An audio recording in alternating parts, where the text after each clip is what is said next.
جو تمہیں دشمن لگے وہ دراصل تمہاری روح کی عیناداری کرتا ہے۔ وہ تمہیں تمہاری کمزوریوں اور خامیوں سے آگاہ کرتا ہے۔ تمہارا سب سے بڑا دشمن وہ ہے جو تمہاری کمزوریوں کو جانتا ہو اور پھر تمہیں اس پر دباؤ ڈالے۔ خود کو پہچانو، کیونکہ جو شخص خود کو نہیں جانتا وہ دوسروں کو کبھی نہیں جان سکتا۔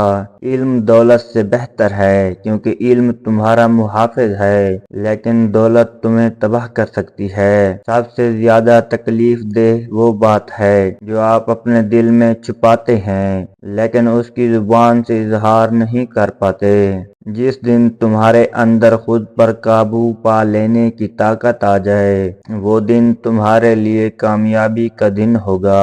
ایک مسلمان کی کامیابی اس کے عمل میں نہیں بلکہ اس کی نیت اور مقصد میں ہے۔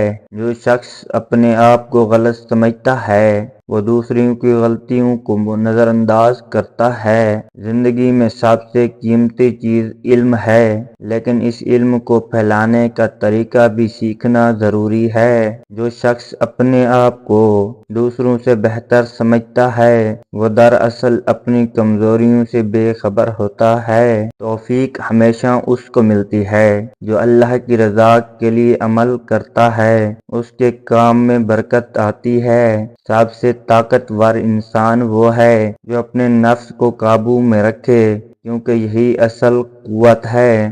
جب تمہیں لگے کہ تمہارے پاس سب کچھ ہے تو سمجھو کہ تم سب سے زیادہ غریب ہو، کیونکہ تمہیں اللہ کی رضا سے غفلت ہو گئی ہے۔ کسی دوسرے کی کامیابی پر جلنا تمہارے دل کی بربادی کا سبب بنتا ہے۔ صبر کا فائدہ تب تک نہیں ملتا جب تک تم حالات کے خلاف نہ کھڑے ہو اور اللہ کی رضا میں صبر نہ کرو۔ جو شخص خود کو دوسروں کی نظر میں بڑا سمجھتا ہے وہ خود کو اللہ کے سامنے چھوٹا ثابت کرتا ہے۔ جو شخص اپنی تقدیر کے بارے میں بے چین رہتا ہے وہ ہمیشہ خوشی سے دور رہتا ہے۔ سچائی ہمیشہ تمہیں تکلیف دیتی ہے لیکن وہ تمہیں مضبوط کرتی ہے۔ جو تمہیں تکلیف پہنچاتا ہے اس سے بدلہ نہ لو، بلکہ اپنی کمزوریوں پر قابو پا کر اپنے آپ کو بہتر بناؤ۔ اپنی خامیوں کو جاننا دوسروں کی غلطیوں سے زیادہ اہم ہے، کیونکہ اپنی خامیاں دور کرنے سے تمہیں سکون ملے گا۔ دوسروں کی مدد کرنا تمہیں دنیا اور آخرت میں سکون دیتا ہے، کیونکہ تمہارا عمل تمہیں اللہ کے قریب لے آتا ہے۔ جو خوشی ان لوگوں کے دل میں ہوتی ہے جو دوسروں کو خوش دے کر خوش ہوتے ہیں۔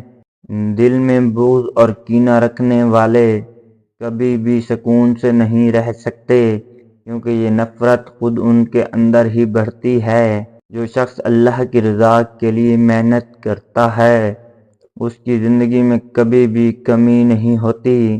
تمہارا عمل تمہاری نیت کا آئینہ ہے اور تمہاری نیت تمہارے دل کا آئینہ ہے۔ نیک عمل ہمیشہ اللہ کی رضا کے لیے ہونا چاہیے، کیونکہ دنیا کی شہرت انسان کو کبھی سکون نہیں دے سکتی۔ تمہارا سب سے بڑا استاد تمہارا دل ہے۔ اس کے اندر جو کچھ ہے وہ تمہارے عمل میں ظاہر ہوتا ہے۔ جو تمہاری غلطیوں کو نظر انداز کرتا ہے وہ تمہاری کامیابیوں میں شریک ہوتا ہے۔ سب سے بڑی دولت وہ ہے جو تمہارے دل میں سکون لے کر آئے، جو تمہارے عمل سے نکلی ہو۔ دنیا کی محبت انسان کو باندھ لیتی ہے، لیکن جو شخص اللہ کی محبت میں سرشار ہوتا ہے وہ دنیا کی قید سے آزاد ہوتا ہے۔